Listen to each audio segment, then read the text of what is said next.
Okay, broadcasting once more at least from Tucson.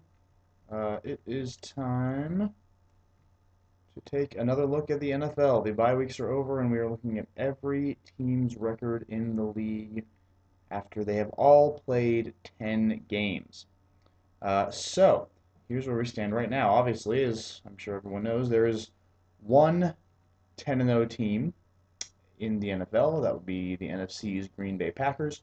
There's also one 9-1 team. That would be the NFC's San Francisco 49ers. Both these teams at this point, looking like an absolute lock to make the playoffs, if not the Super Bowl. So those two teams may very well meet in, say, the conference championship, but they are by far the best team in the league, the two teams in the league, especially considering that no team is 8-2. There's 10-0, there's 9-1, and then there's a bunch of teams at 7-3. So, should tell you something about the level to which these two teams are currently playing. San Francisco riding a long winning streak, Green Bay riding an even longer winning streak. And as far as who's going to beat the Packers, who knows? Hopefully Chicago. But we move on to the 7-3 teams in the AFC. These are the New England Patriots, Pittsburgh Steelers, Baltimore Ravens, and Houston Texans. Whereas in the NFC, they are the Chicago Bears, Detroit Lions, and New Orleans Saints. Out of these seven teams who are in the 7-3 category, which should probably be seen as the major playoff contenders, this group contains a number of division leaders and a number of very good teams vying for a wild card spot because the division leader is one of the two before. That would be the NFC North, of course. Chicago Bears and Detroit Lions, both 7-3 behind the Packers. And in the AFC North, the Baltimore Ravens and Pittsburgh Steelers are currently tied on top, but Baltimore has swept the division, has swept the games against the Steelers, the series, shall we say.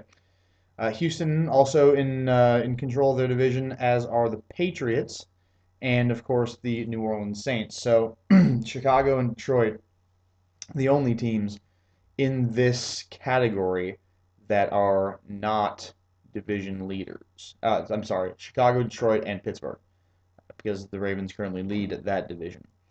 So in the 6-4 category, these ones are kind of the up and comers, the ones you're at this point again looking at record only, the ones who have a decent shot of getting into the playoffs, but who you never know they could very well fall apart at the end of the season and miss it. These are the 6-4 teams in the AFC: the Oakland Raiders and Cincinnati Bengals. In the NFC, the Dallas Cowboys, New York Giants, and Atlanta Falcons. Now, most of these are second place or third place teams in their division. Of course, the Cowboys and the Giants battling it out on top of the NFC East, and the Oakland Raiders currently on top of the AFC West. The Bengals were in charge of their division until they lost to the Steelers and then the Ravens, so they've got some catching up to do. And the Falcons at this point are trying to get up to the level of the Saints. The 5-5 teams, all four of them, incidentally, all come from the AFC. There is no five. There, no, there is no 5-5 team in the NFC. In the NFC, apparently, either you're winning or you're losing, and there's no even record. However, there are four of them in the AFC. Those would be the New York Jets, Buffalo Bills, Tennessee Titans, and Denver Broncos. Interesting to find the Broncos in this kind of completely even category, seeing as they've won numerous games in a row and have come back from their atrocious start. Tennessee Titans still behind the Houston Texans in their division, and don't look terribly likely to get anywhere this year, but you certainly never know. They have won 5 games. And then the Buffalo Bills and the New York Jets playing behind New England at this point, 2 games behind New England, both of them. Doesn't look like they've got what it takes this year at the moment, but we will always see. However, the Bills and the Jets both look like they're on their way down. The Jets on their way down from last year's performance, and the Bills from their performance earlier this season. At 4-6, these are the teams that still have an outside shot. These teams still have a chance. They've only lost 6 games. If they win out, they could be in contention for a wild card playoff spot. In the AFC, we have the Cleveland Browns, San Diego Chargers and Kansas City Chiefs. And of course, in the AFC West division race is still pretty much wide open. So the Chargers and the Chiefs could certainly find themselves in the playoffs as division winners if they manage to turn things around. However, both teams are not looking that great right now. In the NFC, we've got the Philadelphia Eagles, Tampa Bay Buccaneers, and Seattle Seahawks. The first two of those are underperforming, I think, significantly to what our expectations of them were when the season began. And the Seahawks, while there probably weren't many expectations of them, were still a playoff team last year, so they're hoping to be again. But at 4-6, it's a long shot. These teams have to pretty much win all their games.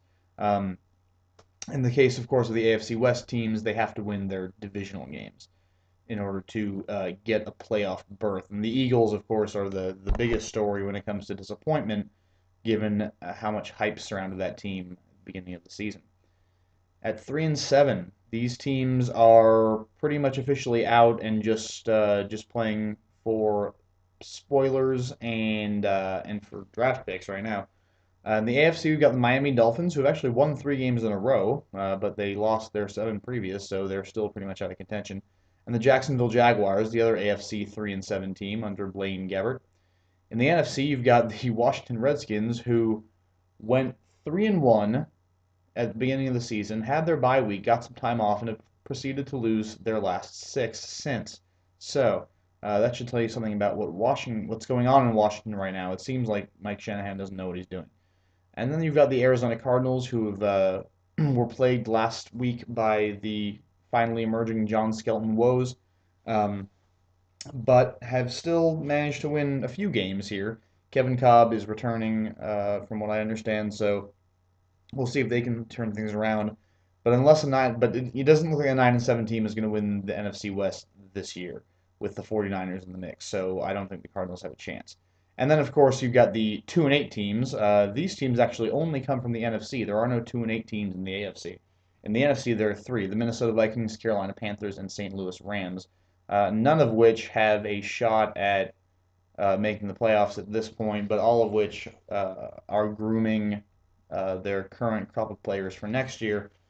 Certainly, you got to think that Cam Newton is going to be a major player next season, and if the Rams can get Sam Bradford on track, and if the Vikings can get Christian Ponder going, then they might have their future quarterbacks. I hope they do in the Rams, considering how much they paid him. There are no 1-9 teams in the league, none. And there is, of course, one team that has not won yet, the 0-10 Indianapolis Colts.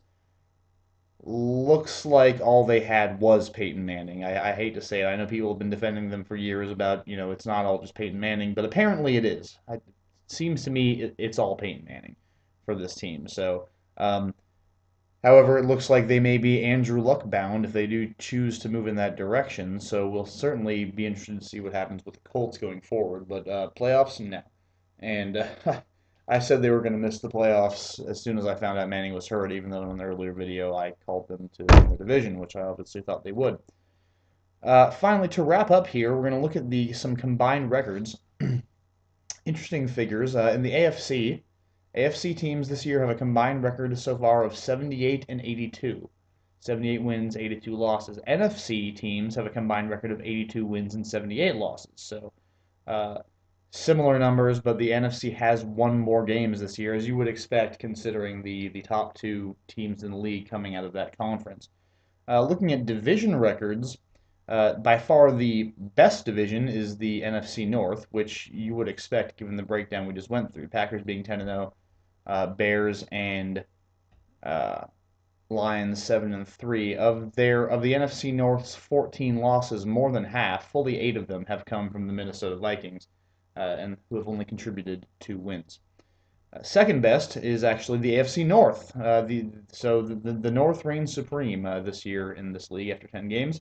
The AFC North is 24-16 combined, with the Steelers and the Ravens, of course, on top of the pack, and Cincinnati with a winning record as well. Moving along into the rest of the divisions, the AFC East of the Patriots, Jets, and Bills, and the Dolphins as well, have a even record at 20-20, whereas 3 teams have records of 19-21. This being the the AFC West, the NFC South, and the NFC East, whereas the NFC West has an 18 and 22 record. And finally, the worst division in the league by far is the AFC South, with a 15 and 25 record, and of course, a lot of that has to do with the Colts. If the Colts were totally removed from the division would be 15 and 15, even record. But the Colts and their 10 losses do not help, and Houston picked a good year to be the top team in this division, as it was always kind of wondered whether or not they would ever be able to get there without, with the Colts playing at the level they were. But this certainly looks to be their year, given the weakness of that division, that we have finally found the division better than the NFC West. Although it should be noted that of the NFC West's 18 wins, fully half of those belong to San Francisco.